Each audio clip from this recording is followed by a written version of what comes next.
एक तारीख होती. नवरा त्याचा पगार घेऊन सायंकाळी थकून घरी आला. बायको वाटच पाहत होती की कधी नवरा येईल. नवरा येताच बायकोनं त्याला गरम गरम चहा दिला आणि विचारलं, पगार आला असेल आज तुमचा? नवरा असत बोलला, हा. आणि या महिन्यात ओव्हर टाईमचा 12,000 रुपये बोनसही मिळालाय. बायकोच्या आनंदाचा काही ठिकाणा नव्हता. ती गोड आवाजात बोलली, काय मग या रविवारी आपण शॉपिंग करायला जायचं? नवरा बोलला, ठीक आहे, पण एका अटीवर. जर तू आठवड्यातून कमीत कमी एक वेळ माझ्या आईला फोनवर बोलून तिची चौकशी करशील तरच.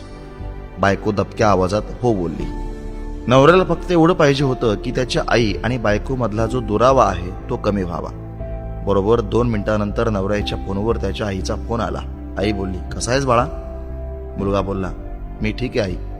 आईनं सगळ्यांची चौकशी केली तर बायको इकडे तोंड फुगून मनात विचार करत होती की 1 तारीख आहे, आता पगार आलाय तर लगेच फोन करून पैसे मागवायचे असतील, पण यावेळी मी 1 रुपया पण देऊ देणार नाही.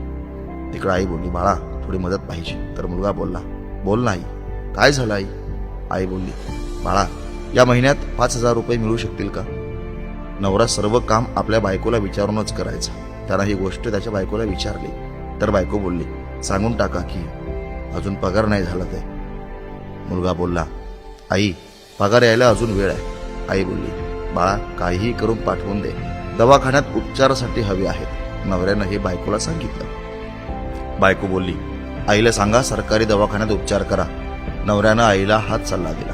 तर आई बोलली, बाळा तिथे उपचार नीट होत नाहीत आणि तेही जास्त लक्ष देत नाहीत. यावेळी तर बायकोला रागच आला आणि ती तिच्या नवऱ्याला बोलली, सांगा त्यांना की आमच्या डोक्यावर आधीच खूप ताण आहे आणि आता यापेक्षा जास्त आम्ही सहन नाही करू शकणार, म्हणून सरकारी दवाखान्यातच उपचार करा. बायकोचे शब्द हे बोलताना चुकले की असंही त्या 4-5 दिवसांच्या पाहुण्या आहेत. नवरा बोलला, असं तर नको बोलू आईबद्दल. यावेळी नवऱ्याला थोडा राग आलेला, पण स्वतःला शांत करून तो आईला बोलला, आई या महिन्यात नाही जमणार, यामुळं सरकारी दवाखान्यातच उपचार कर. आई तिकडून भीक मागू लागली की बाळा कृपया करून 2,000 रुपये तरी दे. तर नवरा भरल्या डोळ्यांनी बायकोला बोलला, कमीत कमी 2,000 रुपये तरी देऊ दे. बायको रागात होती, पण कशी बशी ती राजी झाली आणि बोलली, ठीक आहे, सांगा त्यांना उद्या पाठवेल. तर इकडे नवरा बोलला, सासूबाई मी तुम्हाला उद्या 2,000 रुपये पाठवून देईल.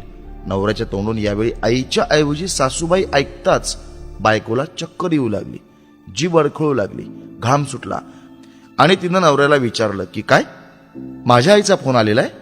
नवरा बोलला, हो तुझ्या आईचाच फोन आहे. मी तर तुझ्या आईलाही माझीच आई समजतो, पण तू कधी माझ्या आईला स्वतःच्या आईसारखं समजलंच नाही. बायको यावेळी जोरात रडू लागली आणि फोनवर माफी मागू लागली, मला माफ कर आई, माझ्याकडून खूप मोठी चूक झाली. तिकडून आई बोलली, बाळा जर तू एका आईचं मन दुखावलं असतंस तर माफही केलं असतं, पण तू आज 1 नाही तर 2 आईंचं मन दुखावलंयस.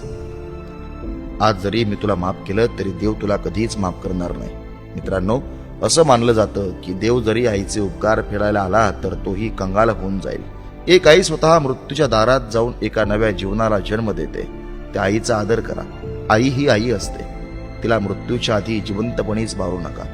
मित्रांनो, या गोष्टीबद्दल तुमचं काय मत आहे कमेंट करून सांगा.